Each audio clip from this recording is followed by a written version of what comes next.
Hello and welcome to a very special edition of the Full Force News Burst, brought to you by GeneralsJoes Reborn with me as your host, Chris, fully funded McLeod, aka Diagnostic 80. On this instalment of your absolutely favourite kind of burst, we have managed to get hold of Bobby Vala to discuss his successfully funded Action Force Kickstarter project. So without further ado, let's get stuck into this rather successful news burst. After the disappointment of the first Valaverse Action Force Kickstarter failing to fund, Bobby Vala went back to the drawing board, rejigged the campaign and came back stronger for a second go at getting 6-inch military action figures out to backers. With a more streamlined project and a new funding goal, Valaverse's Action Force successfully funded yesterday evening and surpassed the initial funding goal of $99,000 and managed to bring in a whopping $130,897, unlocking a few stretch goals along the way. Bobby joins me today to discuss the project and next steps. Bobby, great to have you with us today. You must be very happy with yesterday's progress. How are you doing? I'm fantastic. Thank you for having me on as usual. But yeah, I'm ecstatic. I couldn't be happier. I was so excited last night, and then I woke up this morning, even happier. Like this is what I was waiting for. And I remember the last time I was on the show, it was. I think we exclusively revealed the Steel Brigade, I think. Yeah, we revealed the Steel Brigade on its way to a failure of a Kickstarter.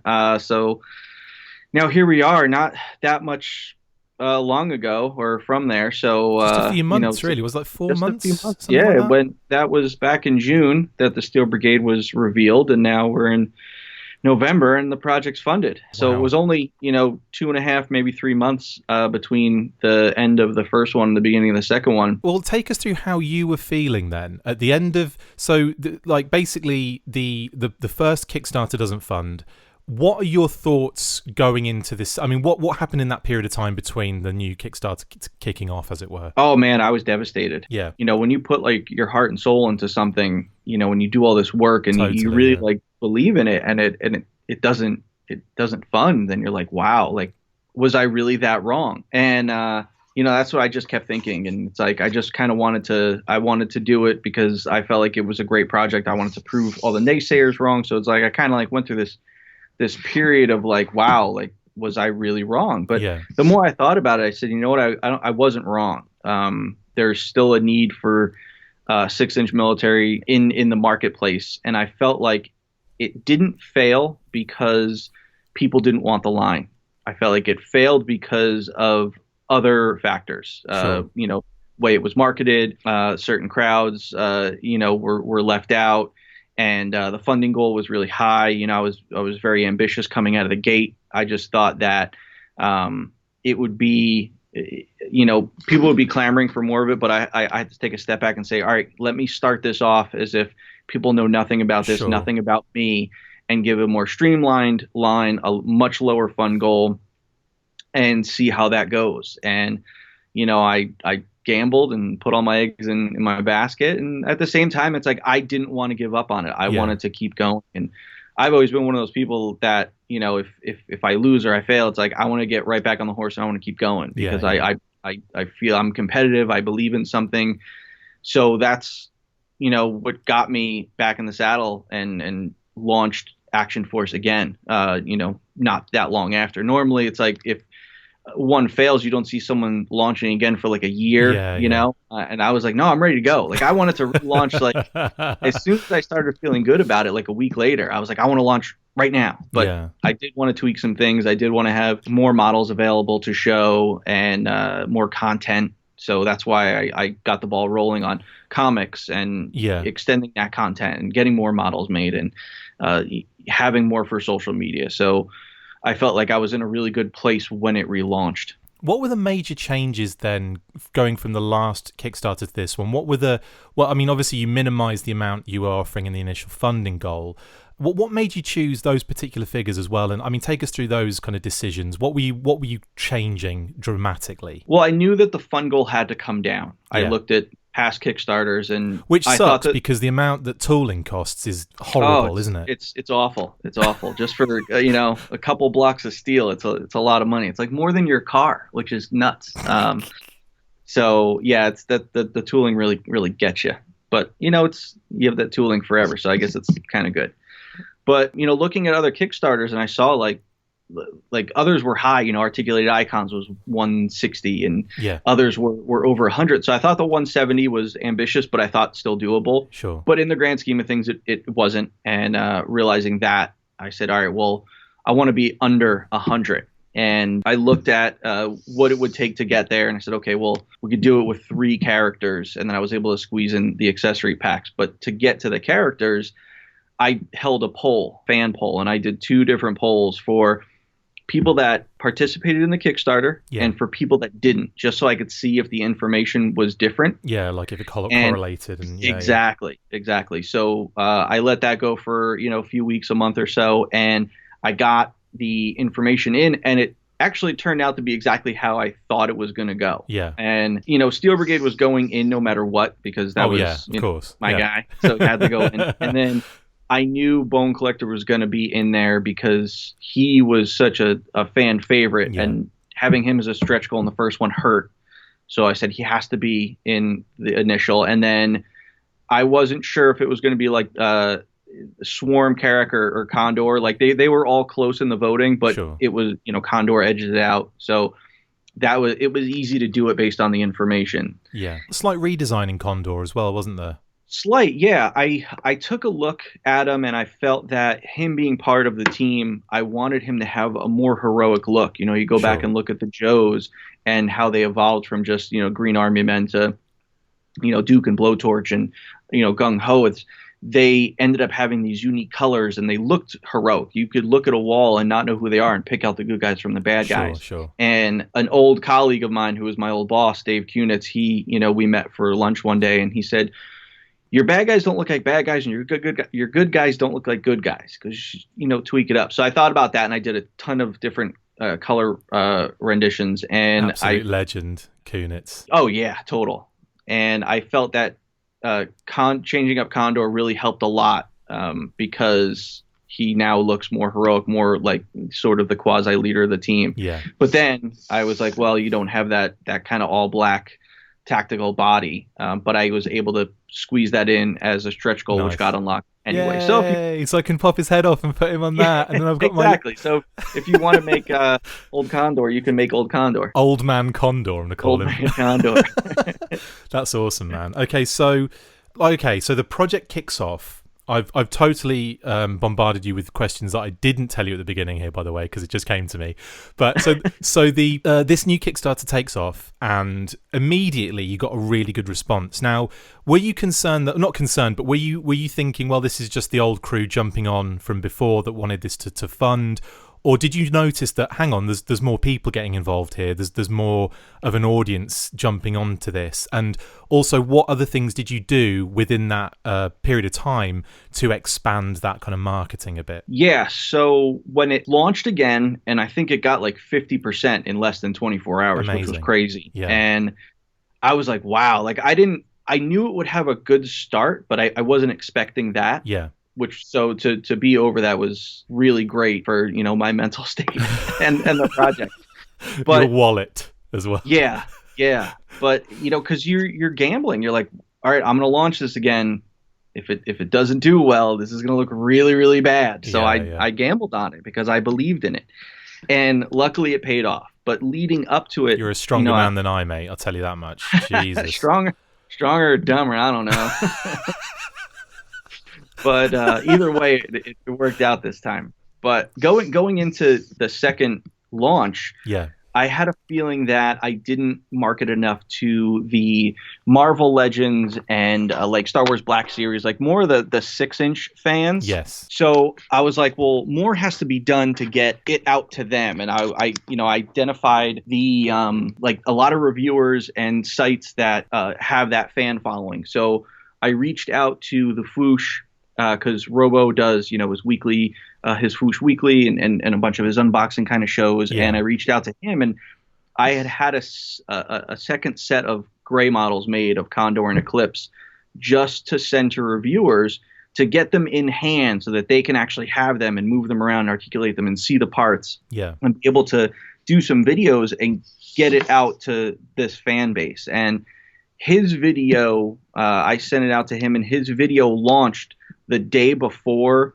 the Kickstarter launched. Yeah.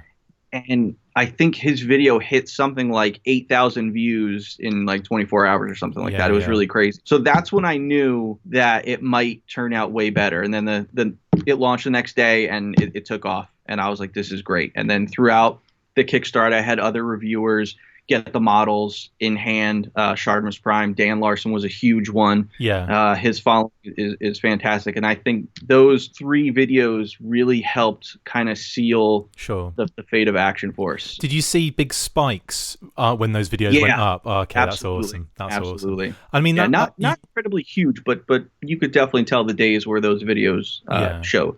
That's awesome. And again, like when we talk about like the first Kickstarter, when we were talking before the recording kicked off, the first Kickstarter, were there any things, you felt like you could have done any differently? I mean, that was a huge one. And I say huge, but it's in the grand scheme of things, a very simple thing to do just to get 3 guys to do videos utilizing the grey models. And it's like, boom.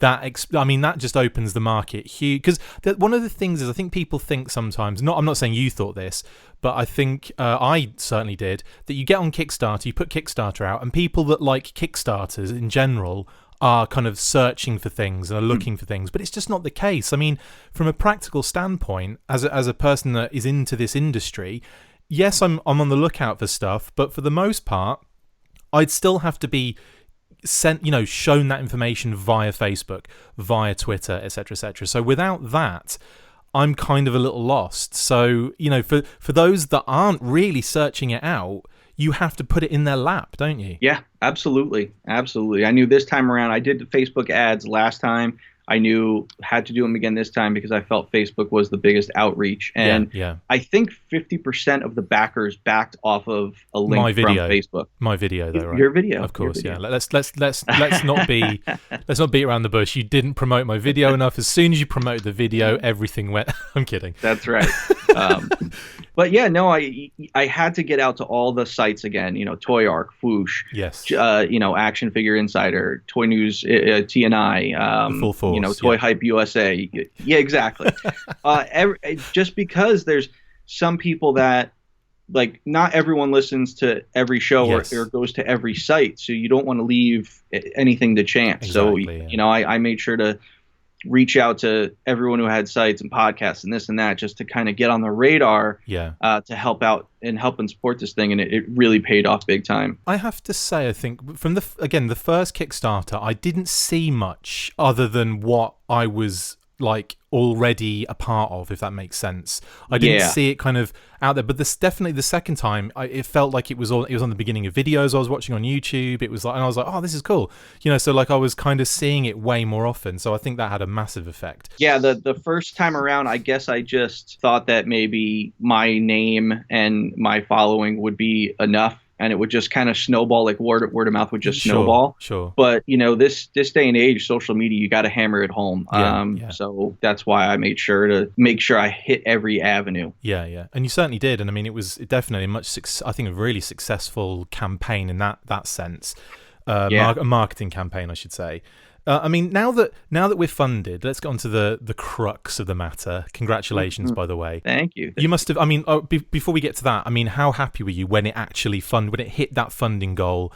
How crazy did you go? So the funding goal was almost bittersweet in a way. So the funding goal happened, and then a guy dropped his pledge. Oh my god! So it was like really, like, it's there. And then you adjusted your pledge, so it's not. Oh, it was only funded for maybe a couple hours, right? But I also, like, I tried to wake. It was like 11:30 at night the night it funded, and I was trying to stay up, and I was just exhausted. And I was like, oh, it kept like going up 600, dropping 4, and people kept like changing and adjusting, and I'm like, I don't think it's gonna fund now, so I'm gonna go to sleep, and hopefully it'll fund in the morning. Yeah.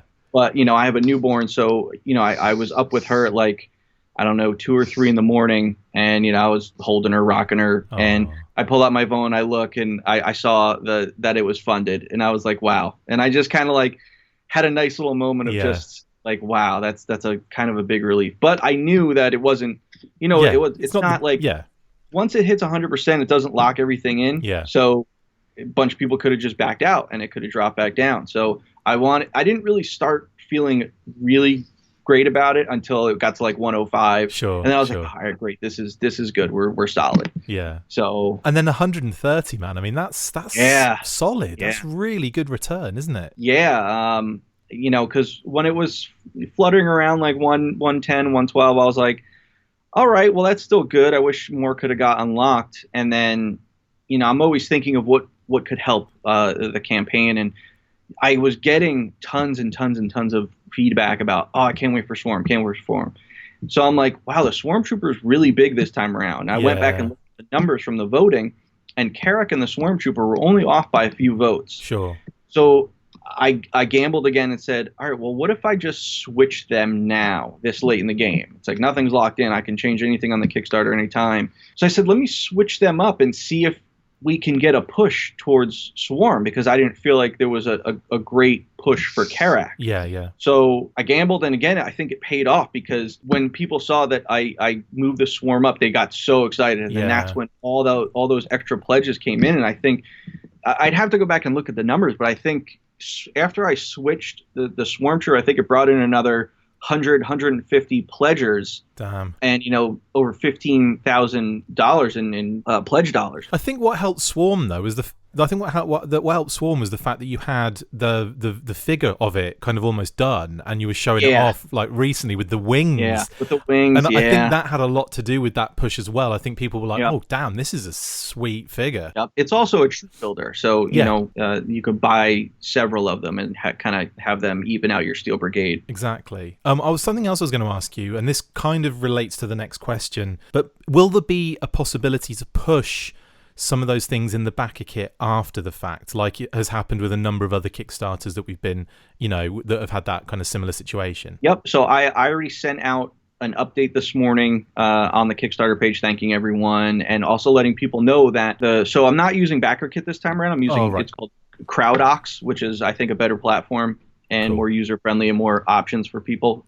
So when the CrowdOx survey goes out, any new funds that come in from add-ons or new pledges will go towards the fund goal. Awesome. So the Swarm Trooper will definitely have a chance to be unlocked, and even more than that. So if we get the Swarm Trooper and then more come in, who knows? Even Carrack might get unlocked, and another gear pack, and another trooper. So who knows? And the CrowdOx survey is going to be open for a while. I'm going to extend it to the new year, because I feel like with the holidays coming up, Thanksgiving and Christmas, God, yeah, absolutely. I don't want people to have to feel pressured to get this done. Yeah. I want to give them time to, you know, assess it, even though, you know, the Kickstarter was up for a month, so people should kind of know. But I feel like there's not a rush for it, so I'm going to give people a little extra time. So I'm going to extend that into, you know, early January, maybe the end of January, who knows, but definitely into the new year, so that people have time. Because even if they do, you know, their initial order and then they feel like, oh, Christmas didn't hurt me that bad, or oh, I got some Christmas money, let me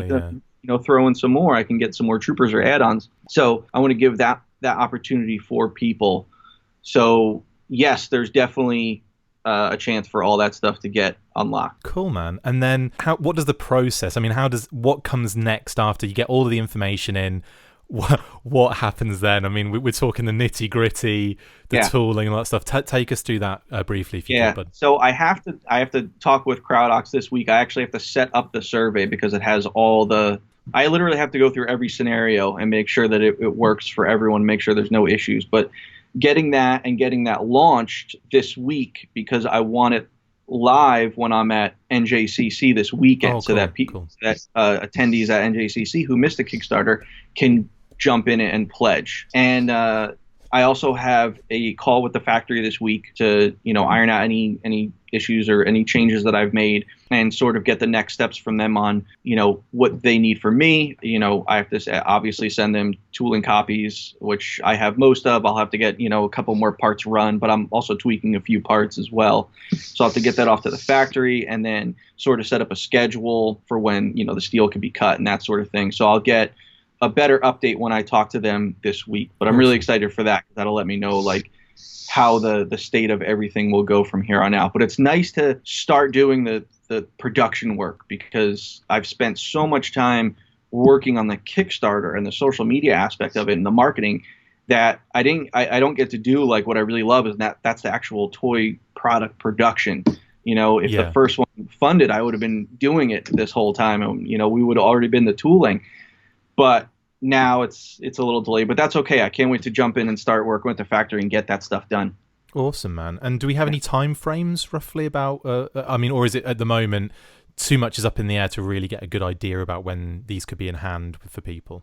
I think too much is up in the air. The factory can deliver in a year, so that's what I'm aiming for. So literally the end of 2020. Yeah. If it extends to the very beginning of 2021, that might happen as well. Factories and stuff like that. Sure. Little delays, you have to compensate for that. But I'm very confident in the factory that I have, because this factory has delivered on time for many projects. It's not like that one factory that is causing all sorts of issues at the moment. For everybody. That's why I made sure in one of my updates I called that out and said, don't worry, because people were like, oh, if it's that factory, I'm not backing it. It is not that factory. Sure. This is a very reputable factory who has done collector product and who has delivered already. Yeah. So a lot of faith in the factory. That was the most important piece. If I didn't have faith in the factory, I wouldn't be doing this. Sure. The factory had to be paramount to everying. So yeah, I'm very excited. I think we all are now. I can't wait to get these in hand. Hurry up, pull your finger out. No, I know. I'm gonna have to make some trips out there. When I go out there, I'll have to say, well, can we get them early? Like how? I remember being at Hasbro, and it's like, we were supposed to have product done in a year, and they were like, well, can we get it in 8 months? And then all of a sudden, people worked a bunch of magic, and we had it in 8 months. So I'm like, can I push the factory? But it's a small line, and so and also you want a good relationship with them as well. Exactly, you want to work with them in the future. And speaking about working with them in the future, are there any thoughts of more characters to be released in the future? I mean, like characters that maybe don't either get it in the was it CrowdOx kind of platform? Yeah, CrowdOx. If they don't get pushed up in that stage. And we have a few kind of like, floating around as possibles. Would you be going about kind of releasing them in the future, and how would you go about that? So I want to do it the same way Boss Fight has done it. I think they have a really good model. Yeah. And they did one Kickstarter, and then they did pre-orders for everything else. Yeah. Mythic Legions, they did it differently. They did Kickstarters for everything. So I honestly don't Kickstarter platform, and I'd really like to walk away from it. So if I can just do it all in pre-orders for the future, that's how I want to do it. And I think like one at having a time. The following now. Yeah. And there's so many, figures that didn't get unlocked. So you could be sure that I'm definitely going to push to get those characters out, for pre-order. They might go in a certain different order. The females are really high up there. So, we'll see. But let me focus on getting the first figure's done, and then at the same time, mate. We want them all now. Yeah. What? No.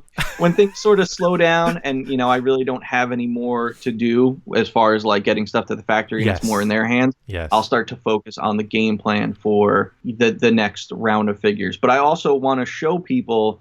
I know people in the past have sort of set a second Kickstarter or pre-orders before their first one sort of launched. I want to show people that I can deliver on time. So I want to deliver on time and stand by my word first. Yeah. And then get those out, and then, give you a pre-order for the next run. So you see like, oh, okay, this is a reputable line. Like I can get behind it. Totally, man. Well, honestly, congratulations for funding and going beyond that. Congratulations on getting us Action Force figures out there again. Really excited to see all of them really, but like really excited to see that Steel Brigade figure in hand. Yeah. I know you are. I'm going to call it Special Core, but that's just me. When I send you yours, I'll make sure they change the packaging on it. They'll do an over label for yours. You have to do that. Just a sticker. That'll be fine. Done and dusted, mate. Thanks so much for jumping on, Bobby. Really appreciate it, mate, and good luck with everything. Thank you. Thank you, as always, for having me. Thank you to everyone who listens. Thank you to everyone who has supported. I couldn't have done it without everyone. You all are great. Absolutely. Thanks, Bobby. That's it for this installment of the Full Force News Burst. Thank you to my wonderful guest, Bobby Vala. See you next time, and as always, full action force. Trademark Valaverse. And I'll put that little gunshot in the end as well.